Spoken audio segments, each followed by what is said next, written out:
ഞാൻ ഷസ്ന. വാർത്തകൾ വിശദമായി.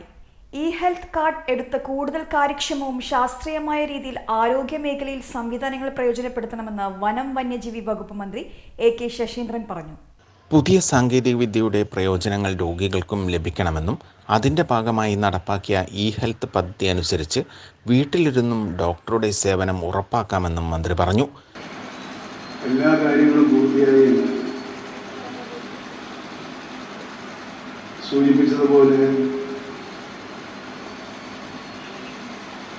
പുതിയ സാങ്കേതിക വിദ്യയുടെ പ്രയോജനങ്ങൾ നമ്മുടെ നാട്ടിലെ രോഗികൾക്കും കിട്ടണം. അതിൻ്റെ ഭാഗമായി വീട്ടിൽ ഇരുന്നുകൊണ്ട് തന്നെ നമുക്ക് ഡോക്ടറുമായി ബന്ധപ്പെടാൻ സാധിക്കുന്ന ഒരു സംവിധാനമാണ്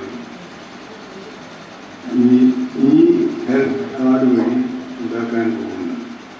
വീട്ടിലിരുന്ന് OP ടിക്കറ്റ് ബുക്ക് ചെയ്യൽ, ആവശ്യമുള്ള ഡോക്ടറുടെ അപ്പോയിൻമെൻ്റ് എടുക്കൽ, അപ്പോയിൻമെൻ്റ് ലഭിച്ച സമയത്ത് മാത്രം ആശുപത്രിയിൽ പോകൽ, ലാബ് റിസൾട്ട് ഫോണിൽ ലഭിക്കൽ എന്നിവ സാധ്യമാകും.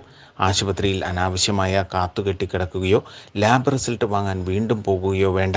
ഇങ്ങനെ സമയം, അധ്വാനം എന്നിവ ലാഭിക്കാം.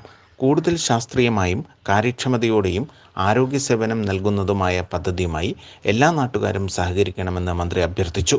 മുമ്പ് ചികിത്സിച്ചതിൻ്റെ വിശദാംശങ്ങൾ രോഗി മറന്നുപോയിരിക്കാമെങ്കിലും ഇ-ഹെൽത്ത് പദ്ധതിയിലെ കേസ് റെക്കോർഡ് എന്ന വിഭാഗത്തിൽ ആ വിവരങ്ങൾ ഭദ്രമായി ഉണ്ടാവും. ഇത് രോഗനിർണയത്തിലും ചികിത്സയിലും ഏറെ പ്രയോജനം ചെയ്യും. പരിപാടിയിൽ അധ്യക്ഷത വഹിച്ച കാക്കൂർ ഗ്രാമപഞ്ചായത്ത് പ്രസിഡന്റ് CM ഷാജി ഇ-ഹെൽത്ത് പദ്ധതിയിലെ ആദ്യ കാർഡ് സ്വീകരിച്ചു. Deputy DMO doctor VR Lathika മുഖ്യാതിഥിയായി. കാക്കൂർ ഗ്രാമപഞ്ചായത്ത് വൈസ് പ്രസിഡന്റ് K നിഷ, വികസന standing committee chairman PP Abdul Gafoor, ഗ്രാമപഞ്ചായത്ത് അംഗങ്ങളായ KC ഷീബ, CC കൃഷ്ണൻ, സിദ്ദിഖ് വാളത്തിൽ തുടങ്ങിയവർ സംബന്ധിച്ചു. ACV news, Kozhikode.